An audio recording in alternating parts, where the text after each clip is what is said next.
This is the HomeTech Podcast for Friday, January 19th. From Sarasota, Florida, I am Seth Johnson. From Reynoldsburg, Ohio, I'm TJ Huddleston. And from Pickering, Ontario, I'm Gavin Campbell. And welcome to the HomeTech Podcast, a podcast all about home technology, home automation, frozen pipes, and freezing. So cold. I don't know. It's 70 here now. Right? That's so cold for you, Seth. I mean, I feel for you, you're man. freezing. It's tough, yeah. It was 5 degrees here yesterday in central Ohio, so I don't know if you can comprehend that, Seth, but it was very cold. Yeah, it's gonna get. We were talking a little bit about the show. It's gonna get down. It looks like on Saturday, maybe down to 31, 32 in that area. And Gavin says, "What is that in the seas?" And I said, "That's zero. That's our zero here in Zero Freedom." seas. Yeah, 0 seas. And he said, "That's what." Maybe long sleeve weather or something like that. Yeah, light jacket weather. That's not. Just put pants on. Yeah, light jacket. I don't wear the long johns at 0. You don't need that. It's just It's a light overkill. jacket and a t-shirt, and you're good. We're at like minus 12 right now. So I mean, that's the long john, see your breath outside type of weather, I'm over here with my heated vest on every time it reaches, below 30 degrees. So I'm not going to last anywhere that it actually gets cold. Are you giving me minus 12 in centigrade units as well? Because that's going to be a 10 Celsius. 10 degrees Fahrenheit. That's cold. Yeah, I think so. Yeah. Well, that's what you get for living in Canada. I feel like Canada's a little colder. Hey, parts of the U.S. is higher than where we are. So, and you guys are getting hit worse weather than we have. We had like maybe 5 centimeters of snow, which is what? 2.5 inches. I can't remember. Idea. But you guys down below us actually got hit with even worse. And we got like an inch of rain this week. Looking at Buffalo and stuff. Yeah. Oh, Buffalo gets that lake effect snow. That's great. I have a friend that lives up there, and they get just pounded with snow. Cleveland always does too. Yeah. Yeah, we get nothing in central Ohio. Every time they predict snow, we may get like an inch. And so everybody was like freaking out this past week. They're like, "Oh my gosh, we're going to get snow." And it was a dusting. Yeah. It was already melted by like 9 a.m. I saw this on Mastodon. So if you're not a member of Mastodon, you should be. If you're listening to this podcast, head on over to HomeTech. What is it? HomeTech.social. I don't know what it is. I use the little app all the time. And sign up and say something like Gavin is awesome in the comments, because then Gavin will automatically approve your account. But yeah, that's like where you can go and hang out. But I saw this over there, and this is live from Alberta, Canada. It says, "A toast to everyone." Haha, just kidding. This is a glass of liquid propane, and they've got a wine glass filled with it. Clear liquid, I guess. He said, this morning it was cold enough to pour yourself a glass of liquid propane. Propane has a boiling point of negative 42.2 degrees Celsius. And this morning it was negative 43 degrees outside and 2,600 feet above sea level. Propane will stay liquid under no pressure. And that is insane. Yeah, at those temperatures, we have liquid propane and we have to wear hats. So, I mean, it's a little insane when you have to start breaking out the hats. Hank Hill would not know what to do if he had frozen propane. Yeah. No. You'd move. That's what you do. It's time to move. It's time to leave. Go south.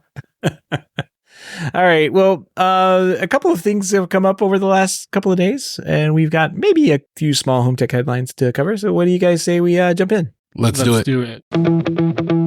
All right. First up, a big partnership announced. And I don't know, this is not big. It's kind of crazy, but I guess Intrinsic Development Group out of the UK has they basically cater to the custom install industry, and has teamed up with the Chamberlain Group to have a partnership to basically make integration solutions beginning with Control4 for MyQ platform. So as we come off the heels of like MyQ getting shut off everywhere else, somehow the small integration firm out of the UK has teamed up with Chamberlain and decided to, I guess, I don't know. This is wild. I don't know why, like, there have been no large manufacturing partners that Chamberlain's been able to get. And then all of a sudden, this small group of developers out of the UK comes in and says, yeah, we can do that. And now they're going to have a totally legit integration. It will be interesting to see what this is moving, into the future. Like, how much is it going to cost? Are they going to do a monthly contract or anything like that? It's going to be interesting. Yeah, what is it? Control4 couldn't even get the official driver with them or anything like that. And then you got this company, which I've definitely used their drivers before. They make really good drivers. They do. And they're a great company. But it is kind of weird. And it's going to come down to the cost. But somebody with a Control 4 system, it's not that big of a deal. But I'm curious how much it's going to cost, and if it's a monthly subscription. Yeah, do you want to spend $100 on this driver or $100 on a new garage door opener controller? Yeah, exactly. Yeah. Well, it could be, $100 per year or something like that. Who knows? Yeah. Like, I don't know. The last I heard of what Chamberlain was doing is they wanted basically you to pay for access to the API. I think there's been a couple of companies that have done this over time, and it never really goes well. Like if you want $1 for every API call or every garage door open or close or whatever, that's going to add up really quickly and not be very feasible for most people to do or build into their system. So the answer is no. And I have heard through, back channels, that's kind of what happened with these guys over time. Like it's a big company and they had different project managers over the years that were looking into this kind of thing. So I know people that had talked to Chamberlain. I know that there were drivers made. There were a number of drivers, at least made. But as soon as Chamberlain came down and said, no, don't do this anymore, they had to pull them off market. And we're seeing that. We saw that happen with the Home Assistant integration, completely removed. I'm interested to see if there is going to be some kind of Home Assistant integration come up in the future. Like, clearly it can be done. Like there's no reason they can't do it. Why not? Let's start up a GoFundMe to buy the first driver, and we can reverse engineer it and get it going. It's probably not going to be that much. I mean, there again, like TJ was saying, like you can get the Garage It piece that basically bypasses all of this and simulates a button press, like it's just a contact closure relay. Or you can get the good old, where's my guy, the Rad GDO right now. And funny enough, like Alan Chow over at Chow Mein posted maybe like a day or two ago before this story that he was releasing a Control 4 driver for Rad GDO. So that's an option now. Like what's Rad GDO? These little boards are what, $20, $30, something like that? Yeah, something like $40 or something like that. Yeah. Yeah. And then I think Alan's driver, I think he had a retail price on it for $75. So that's the retail price.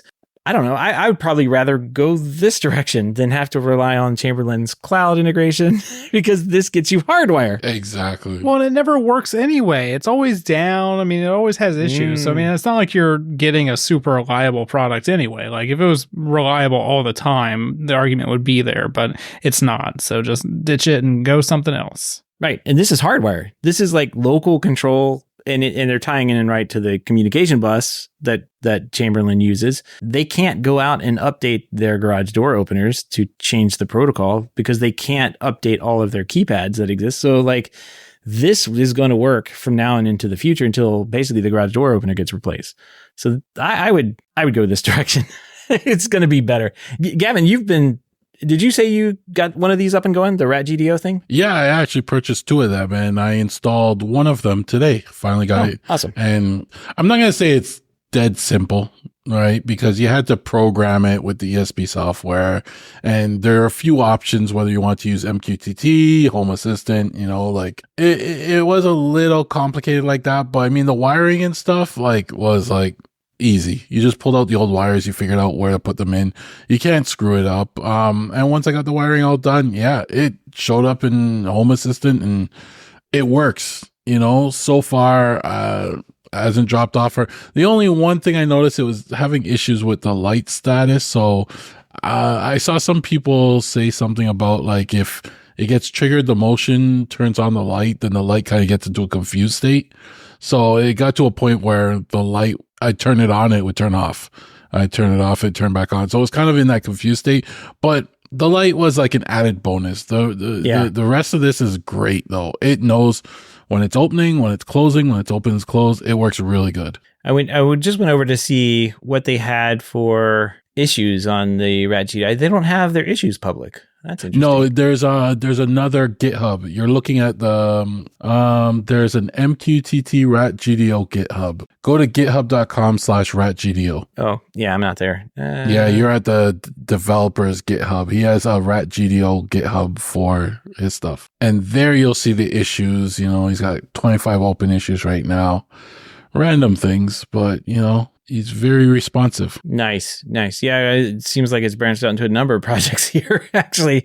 So yeah, there's the MQTT, there's the HomeKit version, there's the ESP Home version. And where it's daunting is like, whether you go with MQTT or ESP Home, because they both integrate with Home Assistant, one has more features over the other.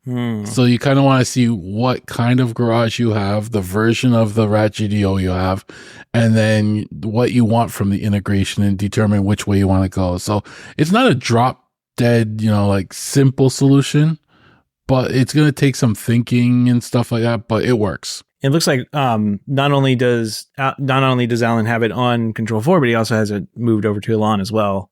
And I think you were saying when you go in, you set things up that you can select Control 4 or Elan or whatever, and it brings you to the right place. Yeah, like as I was going through like the installations, I would see Chow Main's, logo on one of the pages, or when you want to click on Control 4, it would take you to their website to get the driver. So they're obviously tightly integrated. Oh, actually, it looks like he's using the ESP Home firmware. So you would use that. I'm just like going through the instructions here. So yeah, you use that, flash it to that, and then his driver then talks to the ESP Home stuff. Just kind of like a generic device, switch, that kind of thing. So anyway, you have options. You'll have I guess a sanctioned option for MyQ in Chamberlain. You'll have the probably unsanctioned, please don't buy that thing from RAT GDO. And I know that there are other manufacturers that are bringing similar things to market down the road. So interesting. Glad to see that. So here's another API shutting down on us. Haeir, Haeir. I guess it's HVAC company, kind of out of Europe, I want to say. They have asked the developer behind the Home Assistant Hacks integration to cut it out. Stop. Shut down the project immediately. Stop doing that. Stop it. They wrote, "Dear user, we are writing to inform you that we have discovered 2 Home Assistant integrated plugins developed by you." They put links there. And it says that are in violation of our terms of service. Specifically, the plugins are using our services in an unauthorized manner, which is causing significant economic harm to our company. And blah, blah, blah, blah, intellectual property. Seriously. So basically getting taken down with DMCA and threatening with legal action if he doesn't stop, cut it out. Yeah. I mean, this is one way to do it. We saw this happen with MyQ. At least on the integration side, they asked basically for everybody to stop doing that. Seen it with Mazda as well. The Mazda, yeah. But yeah, I mean, I would say welcome to the real world, Home Assistant. This is kind of what you deal with on the pro side of things when you really try and work with these companies to get real integrations hooked up. I'm curious as to what's going to happen over the next couple of years with some of these hacked things. I mean, there's a ton of them. Like, there's a ton like Ring doorbells, for example. Mm-hmm. Like, I would love to use the hacked API because it has so many more features than I have on mine. But I mean, we're a Ring partner. Like, I have signed agreements with Amazon, yada, yada, yada. Like, we have a very strict API policy and things that we have to follow. But I look at what you can get and the information you get from the hacked integration. I'm like, wow. I mean, I would be able to do everything, so much more. But as a company, I can understand why Ring doesn't want to expose some of those APIs, expose some of that user data that you get from the hacked API, because they're just hacking like the cell phone communications that are going to your app. So it's like, who cares if your name shows up in there? PII is a big issue when you're talking about API, security APIs and that kind of thing. So, like they are super locked down on the other side of things when they're dealing with third party companies like mine.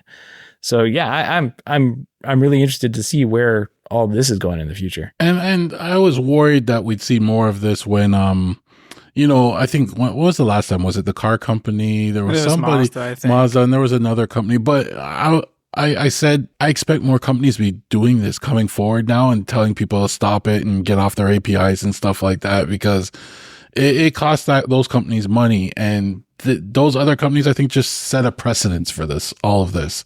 And I expect to see more of this happening.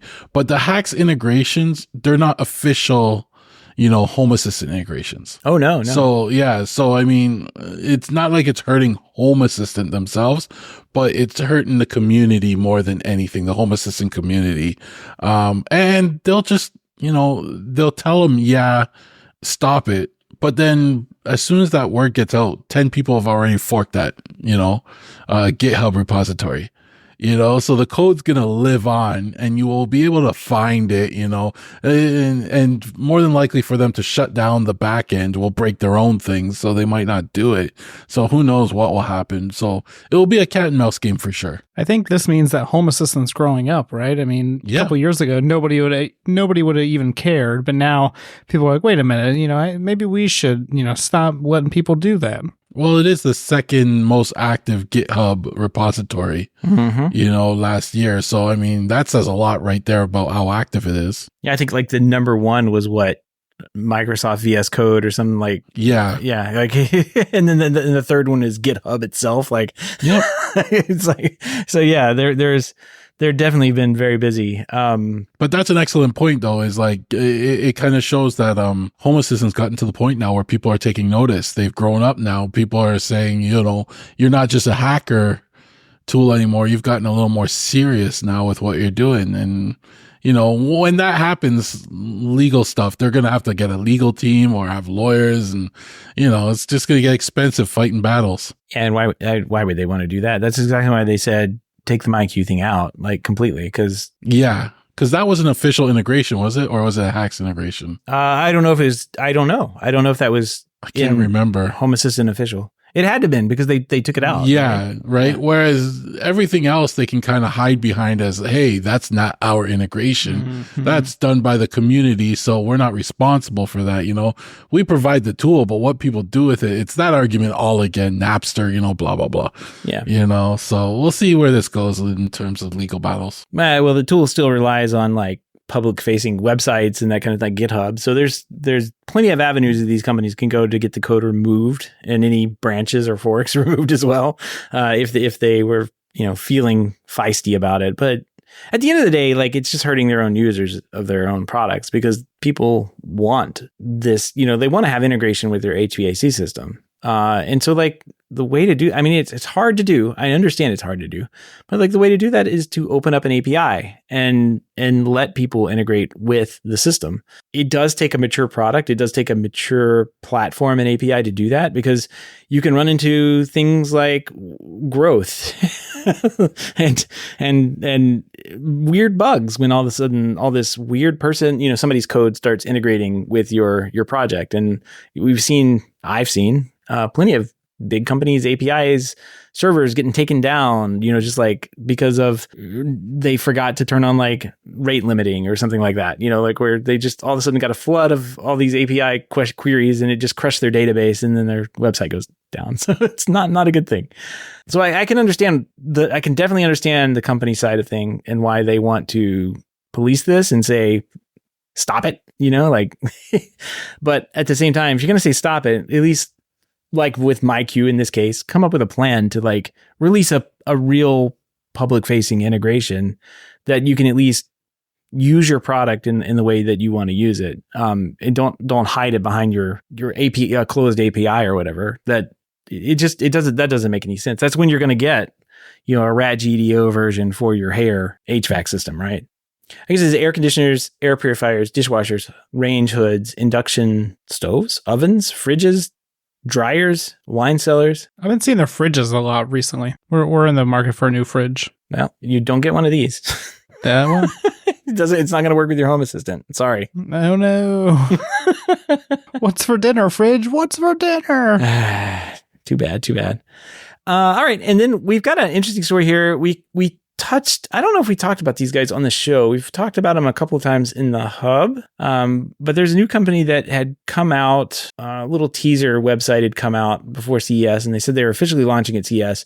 And from what I understand, they spent a significant amount of money advertising and like being on the show. A friend of the show, Jimmy, was saying that he saw their advertisements everywhere, just didn't get a chance to stop by the booth. But it's a company called OliverIQ. And there's an interesting write-up about them over at Strategy, where I guess Ted went over to CES and got the full demo and see everything about this particular platform that they've this product that they've set up. What caught my eye when I first saw this website, and I forget who sent it to me. I was scrolling down, like, okay, this is interesting. It's a smart home as a service play. We've seen those in some respect before, but I started scrolling down and got to the executive team, and there's some names there. There's actually some names and some people that I actually know that I've had long conversations with.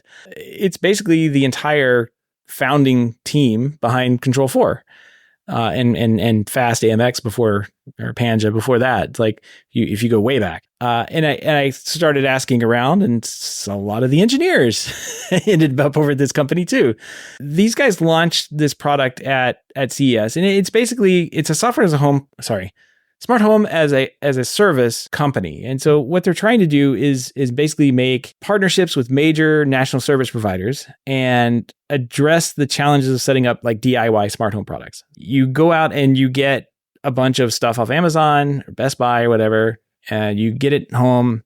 It works marginally well, and it doesn't all kind of talk together. They're trying to solve that with Matter right now, right? Like that's kind of like the big thing. Like, well, we want to get it all up and talking on the same platform, but it doesn't help you like make the stuff integrate together or work together any better than just the standalone devices did. So what they're trying to do with this is a little bit more interesting. There's one extra step beyond that, like that you don't get from Amazon. You're not going to get from these companies that have their own individual smart outlets and that kind of thing.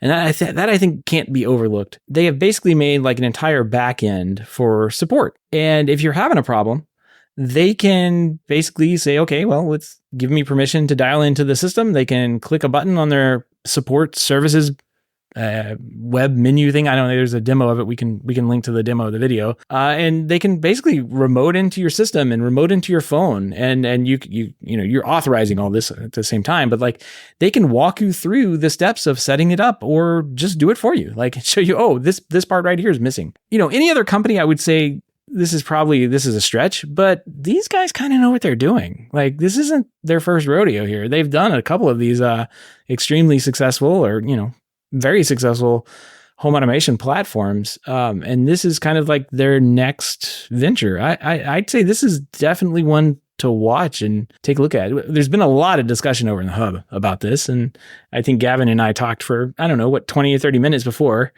about what they're trying to do over here. So Gavin, we'll start with you. What do you think about OliverIQ and what they're trying to do with the smart home? Yeah, I was just going by initial impressions of when you first sent the video, which was a demo of like a day one demo of it, the product working. And that's all I have to work with. I didn't know what market they were going for. I didn't know what they were trying to do. I didn't know anything about their business model. I was just looking at the technology point of view, and giving my opinions on that. Right. And when I saw that video, it was just like, here's our hub. Here's how it can control these devices. They all work together. They do this. And I was like, that's like every other hub out there. Yeah. Right. Like generic. It was very generic. And he was so amazed that he made the most simplest of, automations. He was like, look how cool this is.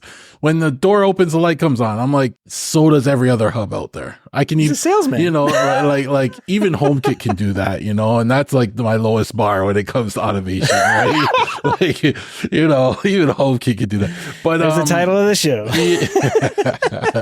But that was my first impression, and I saw I was nitpicking at it because I was like, oh, I saw delays when switches were going on and stuff. But, you did point out it could be cloud to cloud, I don't know all the paths. I don't know the technology behind it.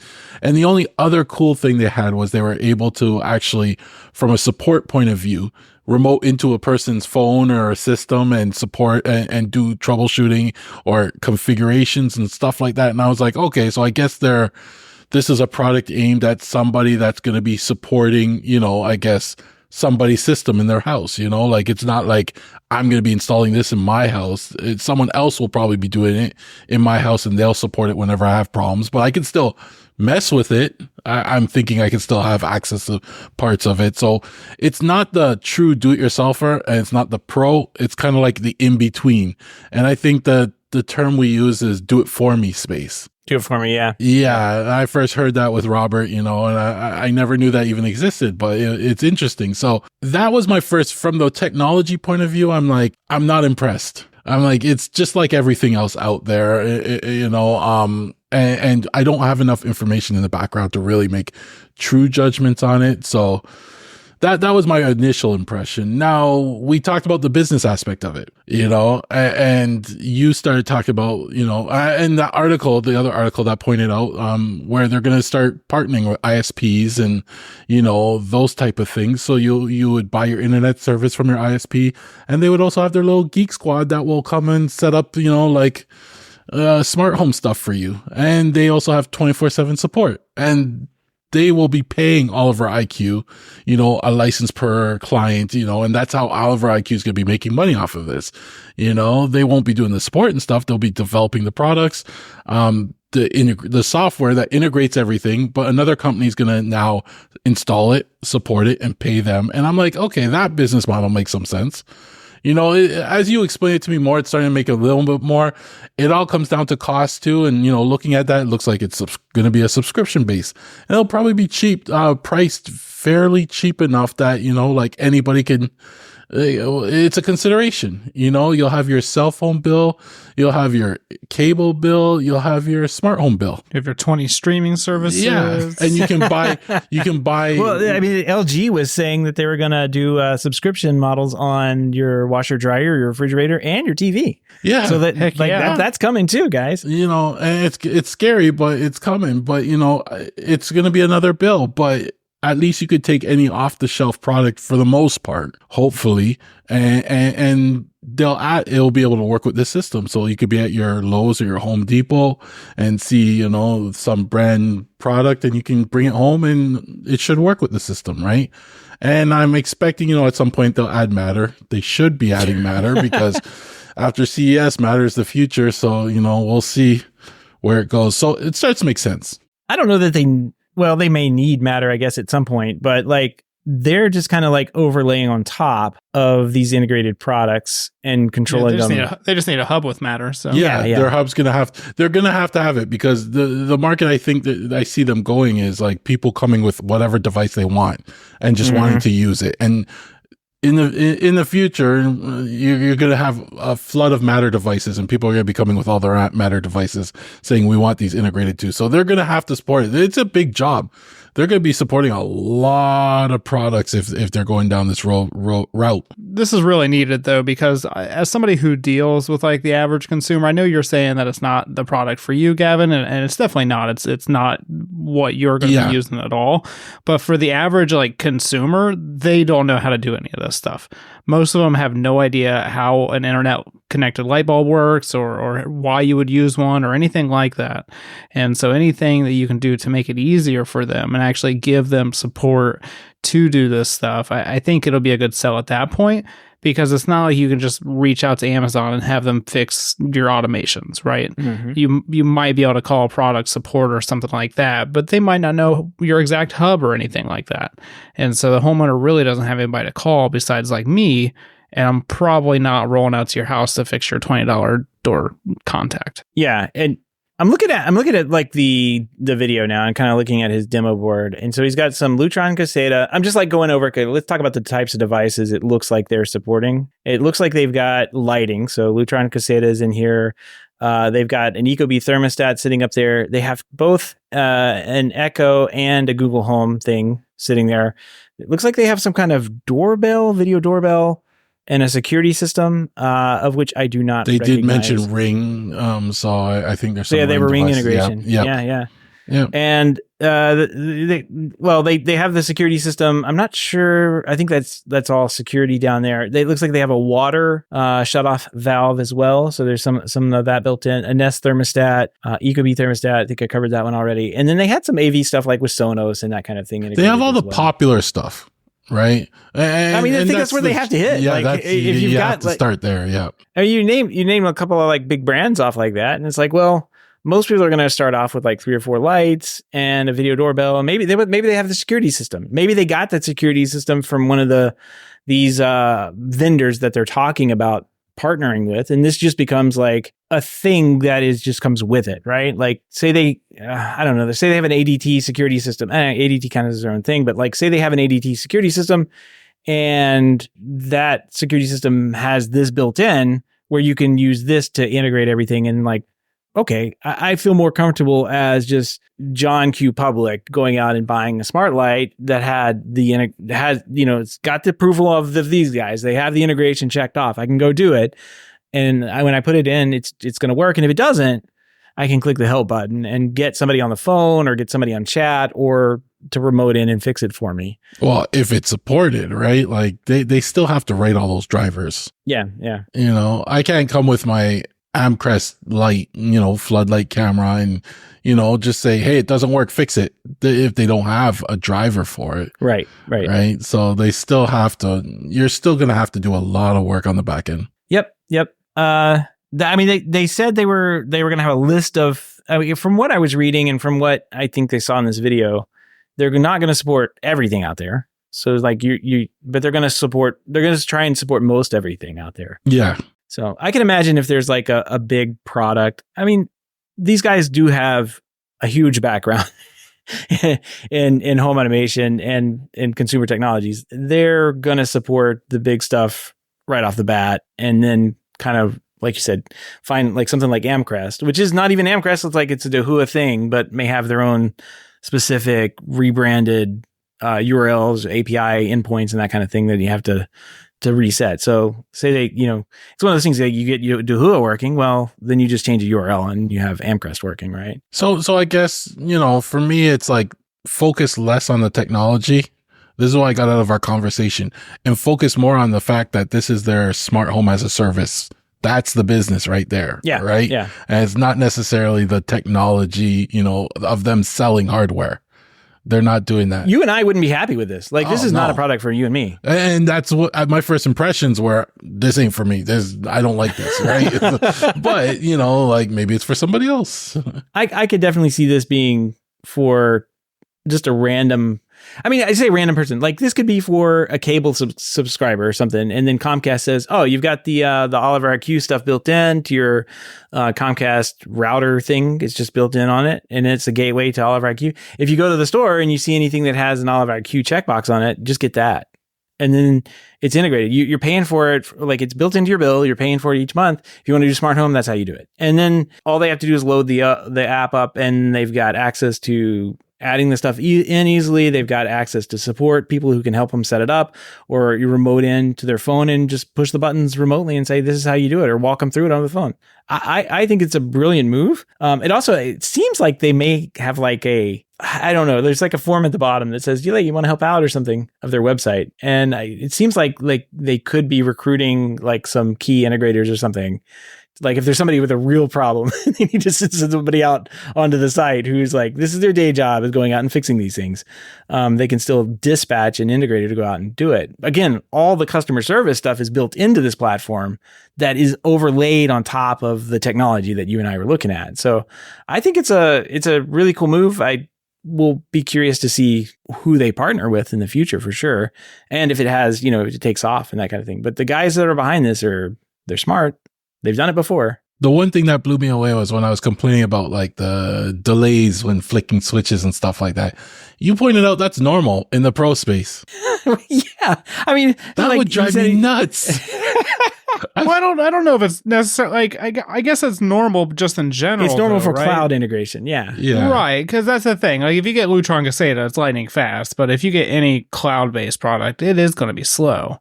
And traditionally, the professional products aren't that slow, but if you integrate with Lutron Caseta and you don't get the Pro Hub, it doesn't have a local. It's cloud-based. It's cloud-based then, so it's going to be just as slow. You're going to have the 200 milliseconds back and forth. Correct. That would drive me nuts, and that's why I like local only. Yeah, well, average people do not know that is even a thing, and most of them are not going to be bothered by that. So yeah, like paying $100 more for this thing. Why would I do that? It comes with this one for free, and then they get it, and then turns on 0.2 seconds later. That's fine. Hey, if I was a millionaire, and I had a $200,000 system put in, and it had any sort of delay like that, oh man, I would be so upset. Well, that one wouldn't if you spent that much. I hope so. Yeah, those are designed to be more performant. But Okay. I would say We can get you some nice stuff, like, Gavin. I mean, I'll work on my millionaire. We mentioned this even. I think even Richard even mentioned this is how like even Crestron was integrating with like bragging about integrating with Philips Hue. It's like, yeah, instead of rolling their own solution, they're reaching out and going with. But Philips Hue's a bad example. They do have a local integration that's pretty slick and fast. But it's kind of the same thing. Like somebody will come. They've paid for this $100,000 system to be put in their house. It's performant. It does exactly what it's supposed to do. And they come in and like, hey, I bought this Ring doorbell from Walmart when I was there. Can you hook it up to the system? And you have to say, no, I can't hook up the $35 thing, or I can, but it's going to have this massive delay, or this, that, and the other. Right? The story goes on. Like it's just how it is. So there's pros and cons. Like either way. So I totally get it. Why we're in the situation we're in? Like there's definitely a different price point, I guess, between something like a Ring doorbell and then something that's like bespoke, set up, designed for around performance from day one, and to go from there. So one day I'll be rich enough to experience that side of the world. You won't be happy though. I won't be happy there.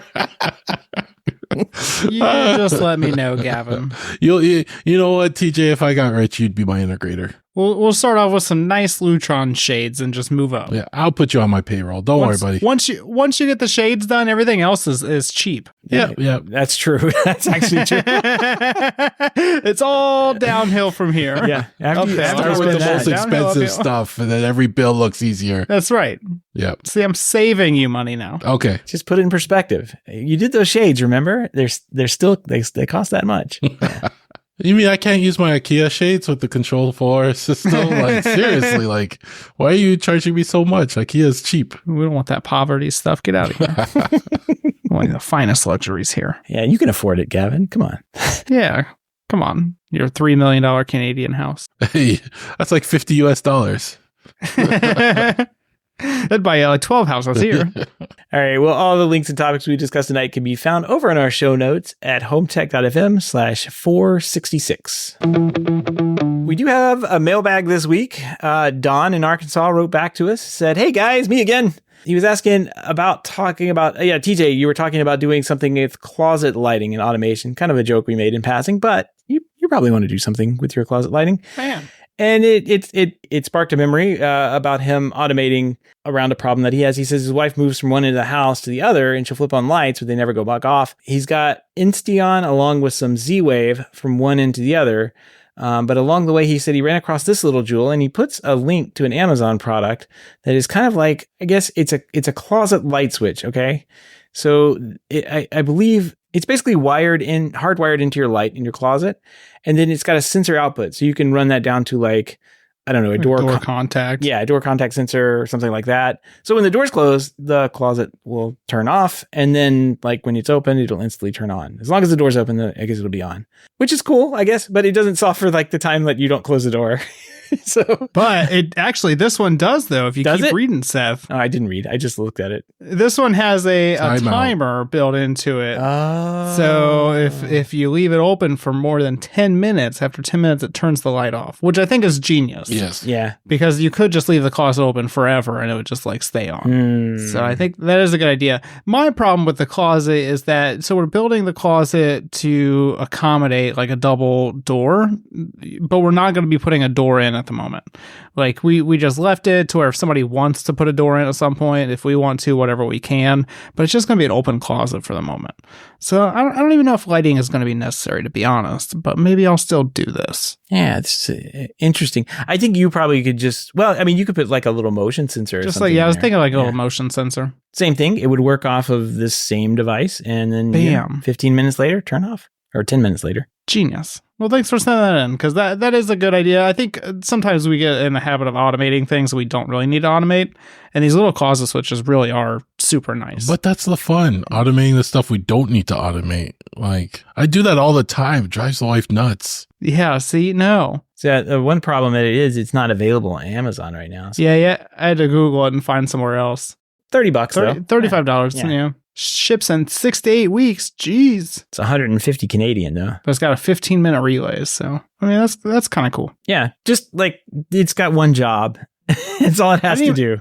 I didn't even think about pairing a timer with this because I see these all the time in new builds where they put the little switch in the closet, you open it, it lets the switch go, and then turns the light on. Mm-hmm. I've always seen those, but I doubt they have the timer built into it. Yep. No, usually it's just you open the door, it turns on, turns off. Yeah. Yeah. I like I like the ones for closets, the ones that, like, if you have a light switch in the closet, which most of the time you don't have, but if it's in the closet, you can use the motion detection, like Lutron has one. I think there's a couple of them. It's got the same thing. It's got a timer built into it. You can use that to kick things on and off. And then again, if you have a control system or something and you feel like putting in and wasting a smart light switch in this situation, you could do that, but you still need some kind of like wireless sensor or something to install. So this kind of solves all of that problem for much, much less, for the same thing. This is really cool. I like it. Thanks, Don. Don from Arkansas. And then we do have a pick of the week this week. I think TJ came up with this thing. This is ridiculous, but I like it. It's cheap. It's a video of a robot. This is a problem that you and I are going to have when we get our robot vacuums. It takes up half the room, so we got to hide it. Yeah. Why do you have a second fridge? Exactly. So he is this video here, 50% awesome, I guess is the name of the channel. And he has made a kind of hacked up a IKEA Mom 2-drawer chest. So it's like kind of like a side table, I guess, if you will.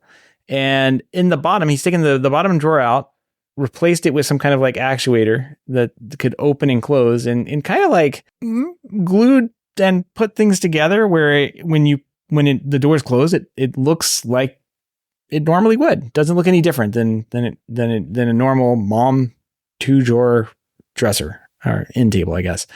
And you still have access to the top drawer, right? Like you can still use that. The bottom drawer is not a drawer. It's now a door. It opens up. Little robot vacuum can go in, live in there and then charge up. And then when it needs to work, it opens up. He has this all being controlled by an ESP32, of course, some kind of like 2-channel relay and an actuator. Opens up. Little robot comes out, does its thing, goes back home, closes the door. It's beautiful. Genius.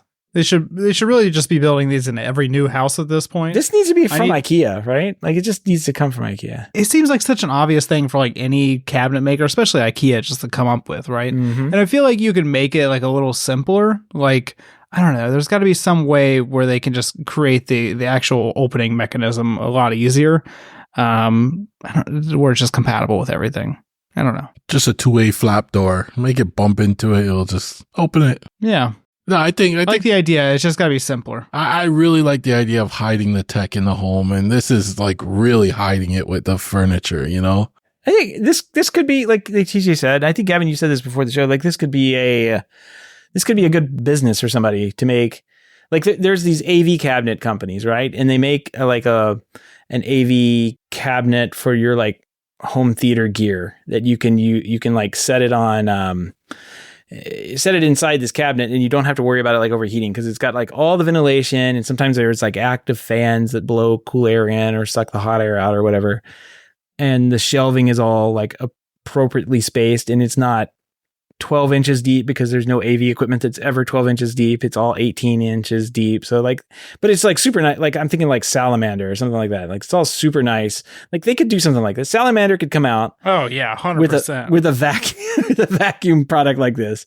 And this would be great. This would be awesome. I'm surprised they haven't, honestly. It could just be a module in the base, you know, if you want to get the, additional, smart vacuum module. They build it for you, and there you go, right? Yeah, they're gonna have to. I mean, it's gonna have to be. I'm not sure how this guy is programmed to ESP32. I didn't really pay attention to that much part of it, but like, if it was a company like Salamander, they're gonna have to make it for these giant things. See, they would go over above and beyond, though. I think like you could have like this where it connects into drain lines or something, or, freshwater intake lines, because you still got to get this thing out. Like you still have to get the water tanks and everything in there, right? Like, so there's a lot of engineering that can go to this. Somebody's going to come up with a great way to do this, and it'll just be like all one unit. It'll just be all built into one cabinet. You install the cabinet. It's already got the robot vacuum and mop thing built into it. Yep. Hardwire it to your power, and you're good to go. Watching his soldering skills, and he's pretty good. Didn't disappoint. Hardwired to your power and run it to your piping. All right. Well, we'll put a link to that in the show note. Check it out. It's actually pretty cool. And like you said, I think this is a big business for somebody. So if you have any feedback, questions, comments, picks of the weeks, or you're a furniture manufacturer who has a robot vacuum garage for your house, give us a shout. Send us a review unit. Yeah, send it on over. Email address is feedback@HomeTech.fm, or you can visit HomeTech.fm/feedback and fill out the online form. All right, project updates. Do we not have anything to talk about tonight? What is this? Wow. Nothing. Yeah. How long have we been recording? For a show where we had nothing to talk about, we've been talking. All right, project updates. Is the matter? Do I need to update my Home Assistant? You got State of the Matter live stream. Update here. everything. Always. There's always a All right, I'm Home gonna go check. Assistant. You'll probably have like 7 updates right now. But they did have a State of the Matter live stream last week or so. If you're interested in Matter, I highly recommend watching this, because yes, it was held by Home Assistant, but they went so deep into Matter, like how it works, how authentication works, stuff like that. That is not like very Home Assistant specific. But if you really want to know how Matter works, how things work with Matter, go watch this live stream. Like, I can't do it justice by describing it. It's 2 hours long, I think. And they did a deep dive on it. You know, it wasn't like, this is how it works with Home Assistant. No, they went into, this is the flow of authentication to get a device on it. This is how it works on Android. This is how it works on iOS. It was very like technical. So that sounds fun.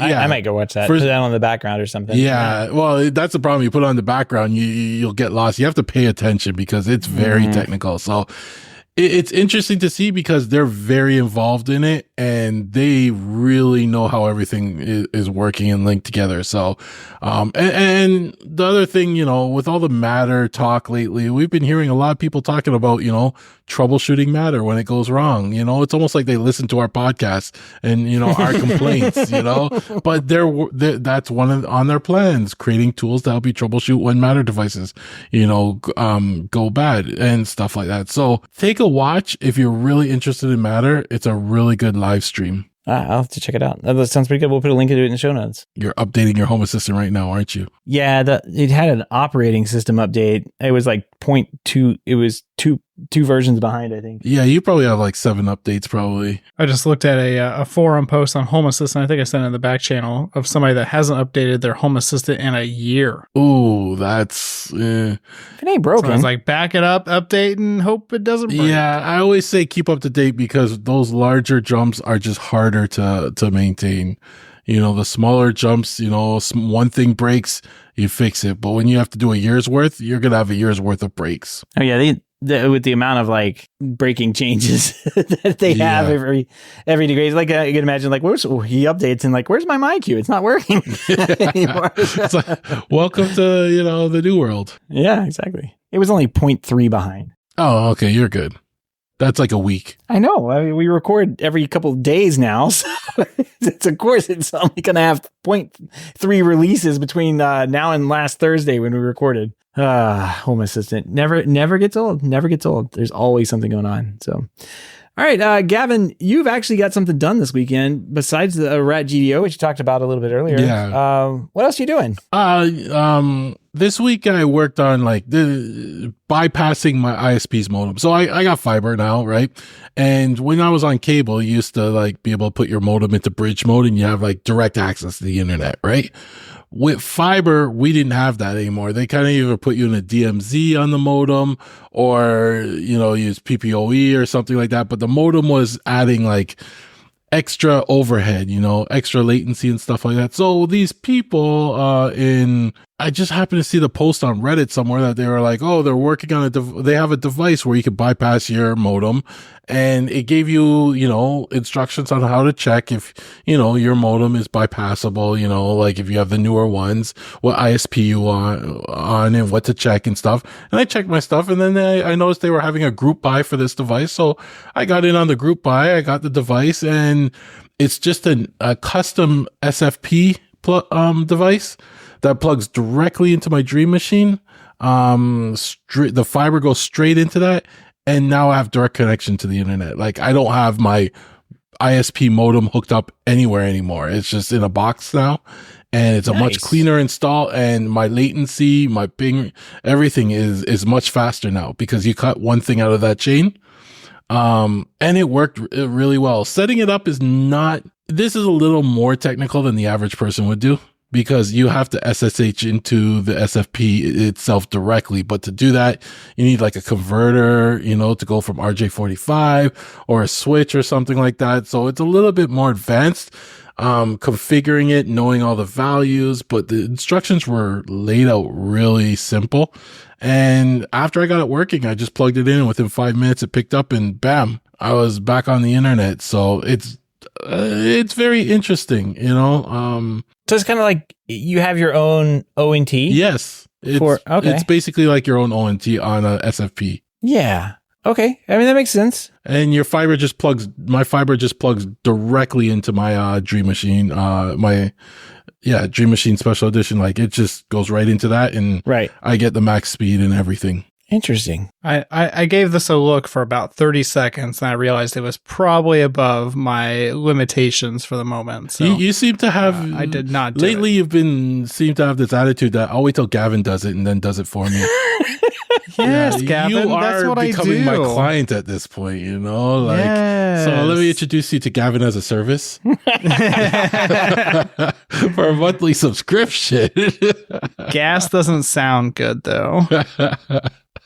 So yeah, I did that. We'll include instructions in the show notes on how to do it if you're interested. And the only other thing I did this week, I've been working on this for 3 weeks, and I got the best spousal approval factor ever.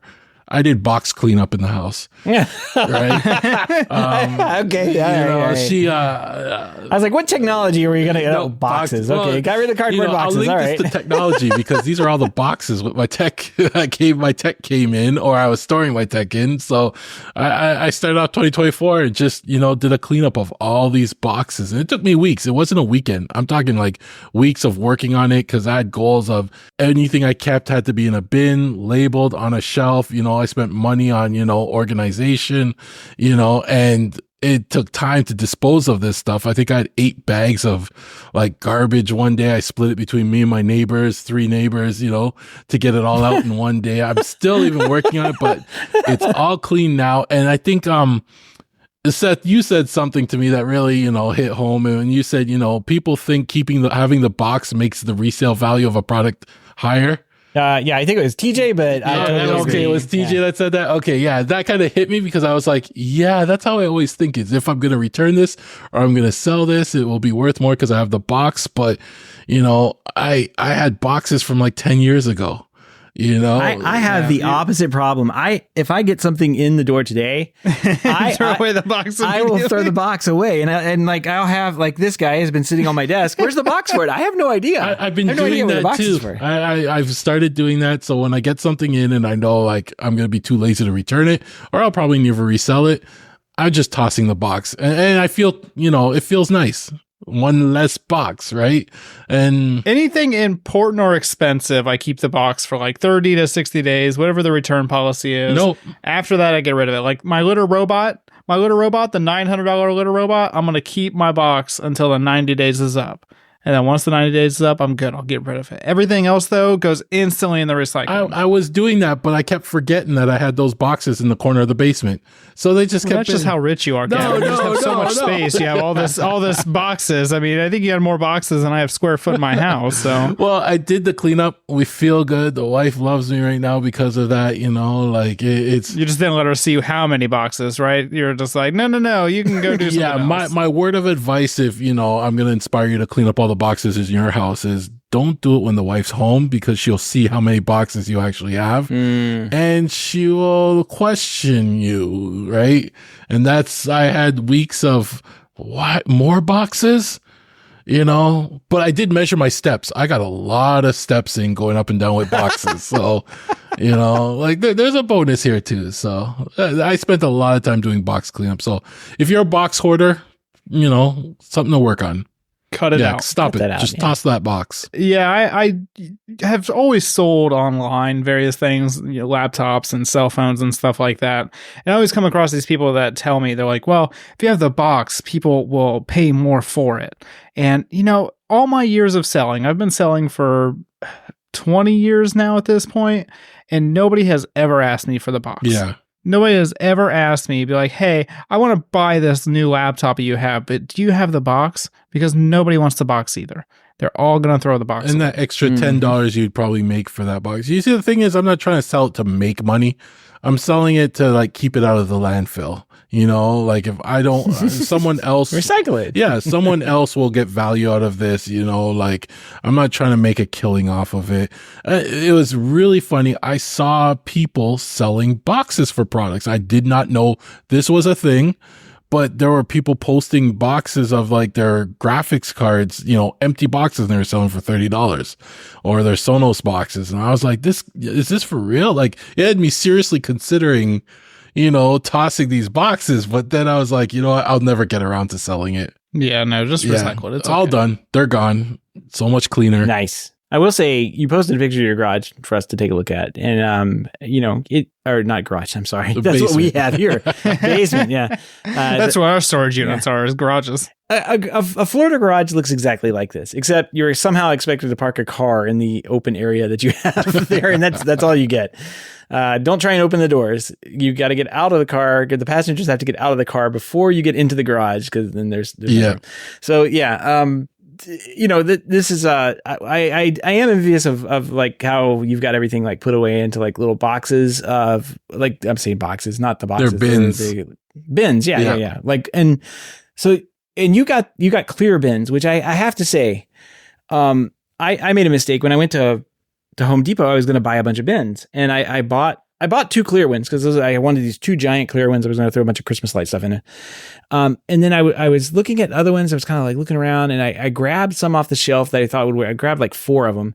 And when I went up and rung them up, they were like a penny a piece somehow, like 4 or 5 of these things, 6 of these things were a penny. So for 6 cents, I walked out with probably, I don't know, they were probably supposed to be $25 crates. The problem is the only thing that's clear on them is the top. And when I look over there, I can't see what's inside the box. Yes. But look in yours, I can see, he's got light bulbs in there. I could label the outside, but it's way, way easier to like look and see. It looks a little messier, but the thing is like, if you can see what's in there, it's in there. Yes. Like, and I go and I look at the same stupid 4 to 6 boxes over there. Every time I want to get something out, I'm like, is this the one that has computer cables in it? Is this the one that has the camera stuff in it? I don't even know. I put them back in the same spot every single time. Could label it. I'm too dumb to do that, I guess. I don't know. I should have gotten the clear ones. And now that I paid a penny for them, I'm never going to get the clear ones again. I don't know. I probably have to go and buy some more, but like, these will get rotated out to the shed or something. But yeah, get the clear ones. The clear ones are the way to go. I also got the ones with the snap locks on it, because as I was cleaning out these boxes, those are cool. Those are like your kitchen ones. Yeah, those are because nice. what happened is when I was cleaning out the old boxes, I kept emptying them out, and there'd be dead spiders and bugs in the bottom. Yeah. And I hate spiders. I hate bugs. So I got the clear one. So I'm like, they're not crawling into this one. So I could, if I'm going to reach for a cable down there, it'll be safe to put my hand in there, right? Waterproof. Those are nice. Yeah, they're waterproof in case I ever get a flood, Except my comic collection, I'll lose that. But they're in bags, so. You got your light bulbs and your smart outlets in these waterproof ones. So, I mean, I label them all too. Priorities. Yeah. Priorities. Wow. Yeah. So I had a labeler and it died. Like, the motor just stopped working on it. And I just threw it away out of anger one day. And then I was sitting around, I'm like, man, I need a labeler. Like, I'm looking at these stupid boxes that I keep going into. Like, if I just labeled the things, I'd probably know what was in them. And I was like, I need to get my labeler back. And we have a labeler here. I just don't want to use it. I want to use my labeler that I had. And I was like, let me go on Amazon and order it. I was going to go on Amazon and order it. And this is like for me, this is like a 3-week process. Okay. And so I finally get to the point of like mustering enough courage to order it. And I'm like, wait a minute. When I threw that thing away, did I throw all the tape away too? Yeah. Because I'm not buying this thing if I got to go buy all the tape. So then I had to go back to the stupid box boxes over there that have no labels and I can't see what's inside and dig through them and I finally found them. So I still have the labels. I ordered the labeler. So yeah. I fell for an Amazon ad for a labeler. I don't know why it popped up, but it's called the Nimbot. I kind of like it because it uses all different types of labels, but you're kind of stuck in their label ecosystem. Oh yeah, I've seen this one. And it has an app and it's very cheap. Like honestly, it's very cheap because you'll be ordering their labels, right? And I might actually get another one because I hate swapping the labels. You know, and I want a fat label, I got to pull it all out and put the other one in. So I might just get two so I can have one for fat labels, one for cable labels, you know, stuff like that. But it works. I mean, you load up an app on your phone, you design your label, it prints out quickly. And I've been using that a lot for a lot of things. There's so the other end of this is there's some Brother printers that I was actually that's also in my cart for roughly the same price as the stupid label maker that I got, but I found one like either used or something for like half price, so I got that. But it's a Brother. I probably still have it in my cart. It is the QL810 or 820, I think is the other one. It's about $150 to $200. It does exactly what you're talking about, but here's the thing. It's got a cutter. It will cut. It will print in two colors, not just one. It'll print in red and black, so you can kind of mix things around in there if you want. Ooh. Go to town. But it's got a cutter on it. So like if you want the small labels, you can have it cut them for you. Oh, I get what you're saying. Does it cut like cable labels? Yeah, I've used it for that. So it's got like a continuous roll, and you just make your cable labels. You make them long and skinny or whatever, and it'll cut a long and skinny thing off. I wouldn't qualify the label material as like permanent cable labels. I don't know. They seem to work all right when I did use it for that. But, for just a general office printer, I mean, I don't think you could beat that because any color you want a big, large, like 2-inch by 4-inch address label, you could print that. Or if you just wanted a standard, envelope address label, you could probably print that too. Yeah. So it goes either in all these different ways. That's cool. And we'll put links to them in the show notes. The only other thing, like if you're ever going to go through this yourself, like I'm 6'2". So when I was done the whole thing and I took the wife downstairs, she's 4 foot something, 5 foot something, much shorter. But I was like, so what do you think? And the first thing she did is like, I can't reach anything up there. Right. So I didn't really think about that aspect of it, that the boxes she wants to get to, I always seem to have put on the top shelf. So I solved that by pulling out the ladder that I had at the side and I put it in front. And I said, if you ever need something on the top shelf, here's a little ladder you could use. That's how I solve my height problems too. Yeah, I didn't want to put them on the lower shelf because then it threw off the balance of the whole shelf, like those were small boxes, like I didn't want to waste the middle shelf for that. So you could just tell us you're making the wife work more. It's all right. Yeah. She she's got a ladder, but it was funny, her perspective. That's the first thing she checked is, can I reach that stuff? Why is it so high? Yeah. Yeah. I never thought of that. Tall people problems. Mm-hmm. But she's happy. That's the important part. You're busy. It does look great. You did a great job. I don't know what it looked like before. We didn't get a before picture, but I assume they were just cardboard boxes to the ceiling. And man, that's a lot of work. Spiders everywhere. Spiders in cardboard boxes. Yeah. It's like one of those comically large spiders you see like during Halloween time. Yeah. I used to have a lot more spiders down there, but we put this, what do they call it? Damascus earth or something like that. It's like this little fine powder. And into bugs, it's like glass. Oh yeah, Damascus earth or whatever. And I put that around that stuff is great for like bed bugs and everything. I put that around the base, all around the basement and over the years, it's really tamed the spider issue. Like we used to have a lot of spiders, then you'd get those house centipedes because of that. Tamed it all. Yeah, it's kind of vicious stuff. It's like crushed up insects, and it basically cuts the insects into like a billion pieces. I'm not watching it. That sounds awful. Yeah, it sounds bad, but it works. It does. What can you put what printer you got? Some of these the Nimbots are so cheap. I'm just like, they are so cheap. If I just get one of these, I could have like 5 of these by the time I got to the price of the other one. I'll say I paid like $300 for mine. But also check the cost of their labels too, because it identifies their labels, so you're forced to use their labels. What? Oh, that's no fun. Like if it will say unidentified label or something like that.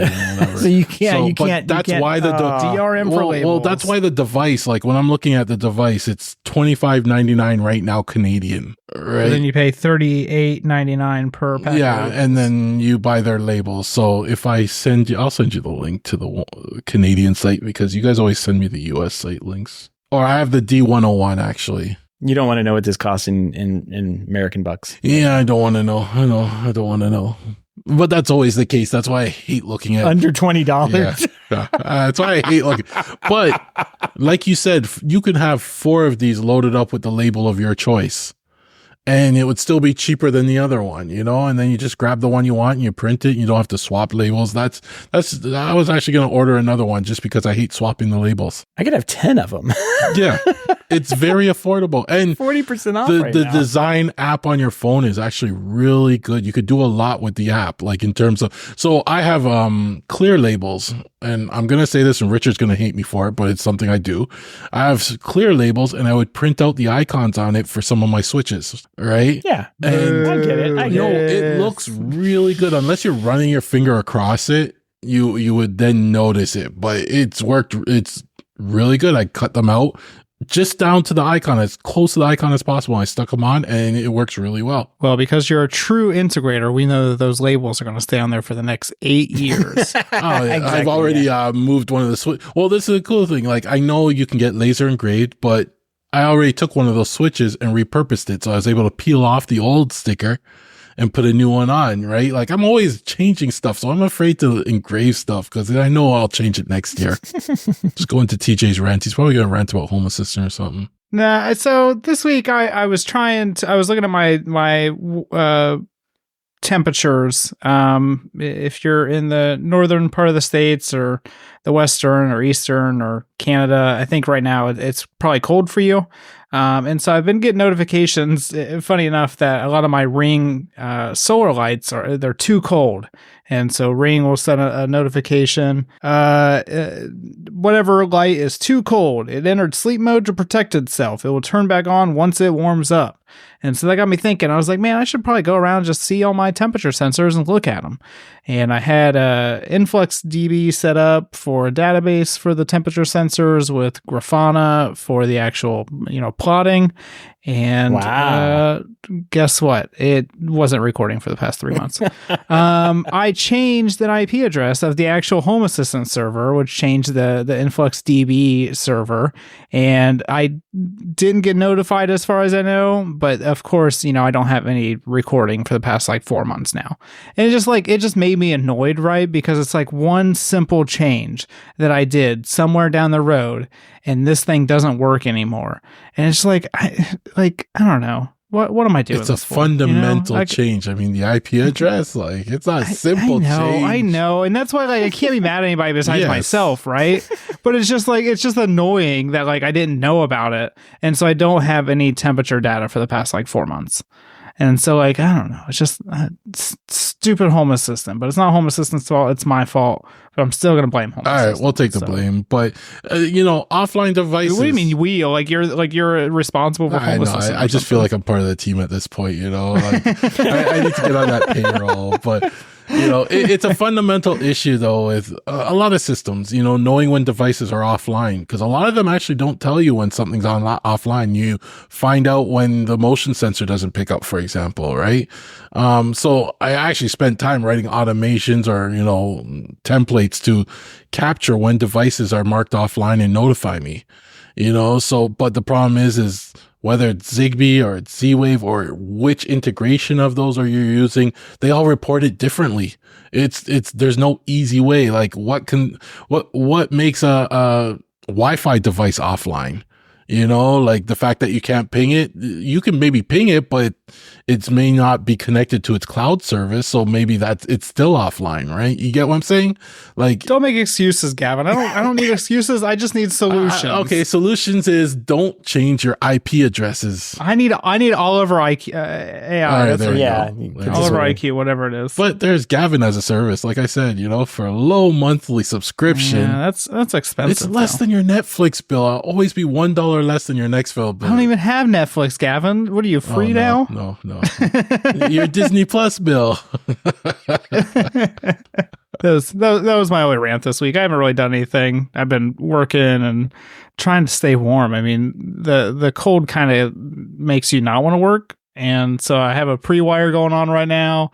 It's inside, the house isn't the warmest, but I can work there. I just don't want to.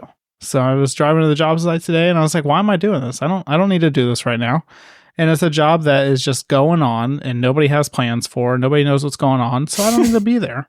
So it's not a good recipe for success when you don't have to be somewhere, but you really should be. Yeah, I don't think it's at those temperatures. I don't think you should leave the house. Like you'll be all right. Everybody will understand. It's like they canceled school tomorrow in city of Reynoldsburg. Yeah, if somebody complains, it's like, well, I got COVID. Like, what are you gonna do?